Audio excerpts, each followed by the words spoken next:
আসসালামু আলাইকুম ওরহমতুল্লাহ বরাকাতু। আলহামদুলিল্লাহ আসসালাতু আসসালামু আলা রাসূলিল্লাহ বাদ। সুপ্রিয় দর্শক শ্রোতা ভাই বোন, নদীমাতৃক এলাকা এবং সমুদ্র তীরবর্তী অঞ্চলে ঝড় জলোচ্ছ্বাস হবে, এটি সুন্নাতুল্লাহ ফিল আরদ বা পৃথিবীতে আল্লাহ সুবহানাহু ওয়া তাআলার সিস্টেম এবং নিয়মেরই অংশ। ঠিক যেমনিভাবে মরু অঞ্চলে মরুঝড় হয়ে থাকে এবং বনাঞ্চলে ভিন্ন ধরনের প্রাকৃতিক দুর্যোগ হয়ে থাকে, পৃথিবীর এক এক অঞ্চলে এক এক জায়গায় এক এক রকমের প্রাকৃতিক দুর্যোগ হয়ে থাকে এবং যেখানে যেরকম প্রাকৃতিক দুর্যোগ হওয়ার কথা সেটি সেখানে হওয়াটাই বরং স্বাভাবিক এবং এটি আল্লাহ সুবহানাহু ওয়া তাআলার নিয়মের অংশ, সিস্টেমের অংশ। এই সমস্ত প্রাকৃতিক দুর্যোগ আল্লাহ তাআলা কখনো কখনো দিয়ে থাকেন আমাদেরকে পরীক্ষা করবার জন্য, আবার কখনো কখনো দিয়ে থাকেন আমাদের কোনো কৃতকর্মের নগদ শাস্তিস্বরূপ, যাতে করে আমরা সতর্ক হয়ে ফিরে আসতে পারি মন্দ কর্ম থেকে।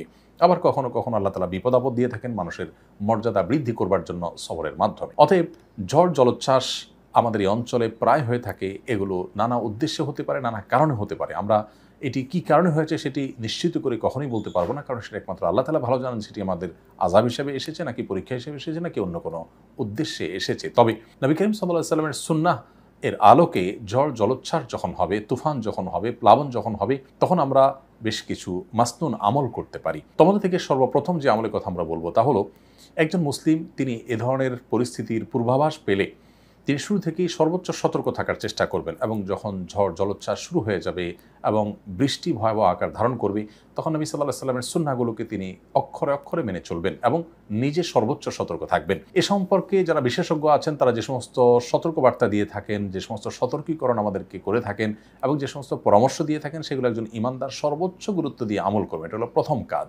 কারণ আমি আমার সাধ্য অনুযায়ী সতর্ক থাকার, আত্মরক্ষার জন্য সচেষ্ট থাকব, এর পাশাপাশি আল্লাহ তাআলার কাছে দোয়া করব।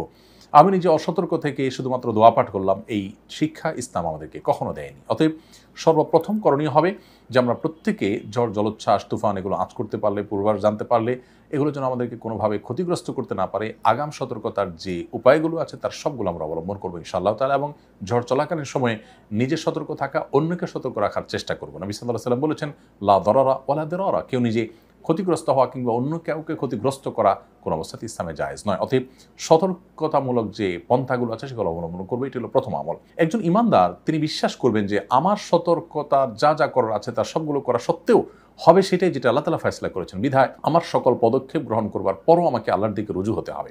অতএব আল্লাহর দিকে রুজু হয়ে দ্বিতীয় যে করণীয়টি তিনি করবেন তা হলো, যখন বৃষ্টি হবে তখন বৃষ্টি যদি মনে হয় যে ক্ষতিকর বৃষ্টিতে রূপ নিচ্ছে, তখন আল্লাহ তাআলার কাছে দোয়া করবেন নবী সাল্লাল্লাহু আলাইহি ওয়াসাল্লামের শেখানো দোয়া দিয়ে। আর সেটি হলো আল্লাহুম্মা সাইয়্যিবান নাফিআ, আল্লাহ উপকারী বৃষ্টি আমরা আপনার কাছে চাই। ঠিক এমনিভাবে আরেকটি দোয়া নবী সাল্লাল্লাহু আলাইহি ওয়াসাল্লাম শিখিয়েছেন এই প্রসঙ্গে, তা হলো আল্লাহুম্মা হাওয়ালাইনা ওয়ালা আলাইনা। খুব ছোট ছোট দোয়া, আল্লাহুম্মা সাইয়্যিবান নাফিআ ৩ শব্দের দোয়া, আল্লাহুম্মা হাওয়ালাইনা ওয়ালা আলাইনা এটাও ৩ শব্দের দোয়া। আল্লাহ, আমরা যে বৃষ্টি পাচ্ছি এই বৃষ্টি যদি বেশি হয়ে যায় তাহলে আমাদের এই জনবসতিতে নয়, বরং আমাদের বাইরে, জনবসতির বাইরে যে ক্ষেত খামার আছে, যে বনাঞ্চল আছে, পাহাড়ি এলাকা আছে, সেখানে বৃষ্টি দিন এবং এমন জায়গায় বৃষ্টি দিন যেখানে আমাদের বৃষ্টি উপকার বয়ে আনবে, যেটা আমাদের ক্ষতিগ্রস্ত করবে না। এই দোয়া পাঠ করব। তৃতীয়ত করণীয় হলো, এই বৃষ্টি বাদল এগুলো যদি ঝড় জলোচ্ছ্বাসে রূপান্তরিত হয় এবং এটি যদি রীতিমতো তুফান এবং প্লাবনে পরিণত হয়, তাহলে সেক্ষেত্রে এই ধরনের ঝড় এবং তুফান থেকে আত্মরক্ষার জন্য নবী সাল্লাল্লাহু আলাইহি ওয়াসাল্লামের আরেকটি শেখানো দোয়া আমরা করব তৃতীয় আমল হিসেবে। সেটি হলো আল্লাহুম্মা ইন্নী আসআলুকা খায়রাহা ওয়া খায়রা মা ফিহা ওয়া খায়রা মা উরসিলাত বিহি ওয়া আউযু বিকা মিন শাররিহা ওয়া শাররি মা ফিহা ওয়া শাররি মা উরসিলাত বিহি। যার অর্থ হলো, হে আল্লাহ, এই যে মেঘমালা এবং এই যে বাতাস, এই ঝড় বাতাস মেঘ, এর যে কল্যাণ আছে এর মধ্যে যে আরও নানাবিধ কল্যাণ আছে। ঝড় বাতাসটা যতটুকু আমাদের জন্য কল্যাণ করা হয় ততটুকু, এবং এর ভেতরে আরও যে প্রাসঙ্গিক কল্যাণ আছে সেগুলো, এবং যে উদ্দেশ্যে, যে কল্যাণের উদ্দেশ্যে ঝড়কে আপনি প্রেরণ করেছেন বা প্রেরণ করা হয়েছে সেটার কল্যাণটা আমরা চাই।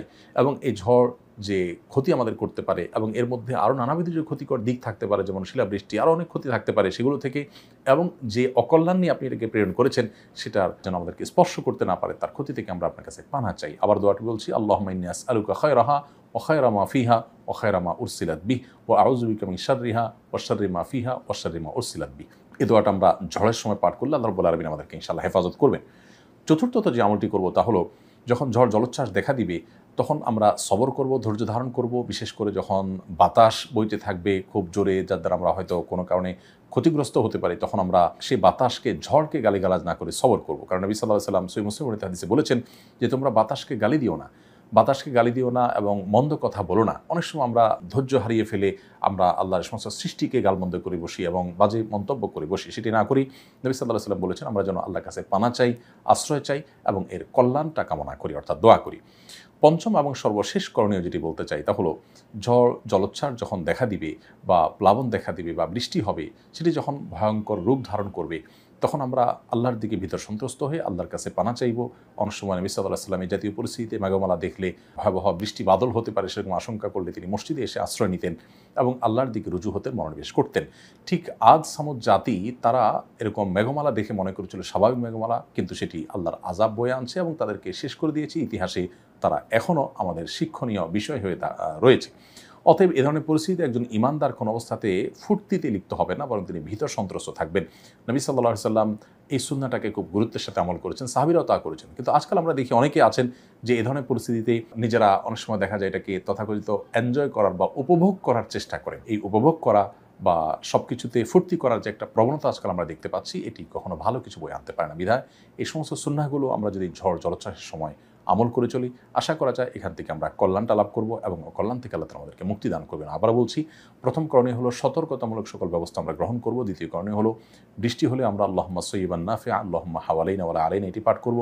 তৃতীয় করণীয় হলো ঝড় দেখা দিলে, তুফান দেখা দিলে তখন আমরা দোয়া পড়ব। নবী সাল্লাল্লাহু আলাইহি ওয়াসাল্লাম সেখানে দোয়া আল্লাহুম্মা ইন্নী আসআলুকা খায়রাহা ওয়া খায়রা মা ফিহা ওয়া খায়রা মা উরসিলাত বি ওয়া আউযু বিকা মিন শাররিহা ওয়া শাররি মা ফিহা ওয়া শাররি মা উরসিলাত বি। চতুর্থ করণীয় হলো এই ঝড় বাতাস বা এ জাতীয় প্রাকৃতিক দুর্যোগকে গালমন্দ করা বা বাজে মন্তব্য করা, এটা ইমানদারের সাথে যায় না। আল্লাহর সৃষ্টিকে গালি দেওয়ার কোনো সুযোগ অবকাশ ইমানদারের জন্য নেই। ৫ নম্বর সর্বশেষ করণীয় হলো অনেক সময় বৃষ্টি বাদল যখন অনেক বেশি পরিমাণে হয়, মেঘমালা বেশ অন্ধকার হয়ে আসে, আমরা অনেকে সেটাকে এনজয় করি। এমনকি চন্দ্রগ্রহণ, সূর্যগ্রহণকে অনেকে দেখা যায় এনজয় করছেন, উপভোগ করছেন এবং এই টাইমেও তারা ফুর্তি করার চেষ্টা করছেন।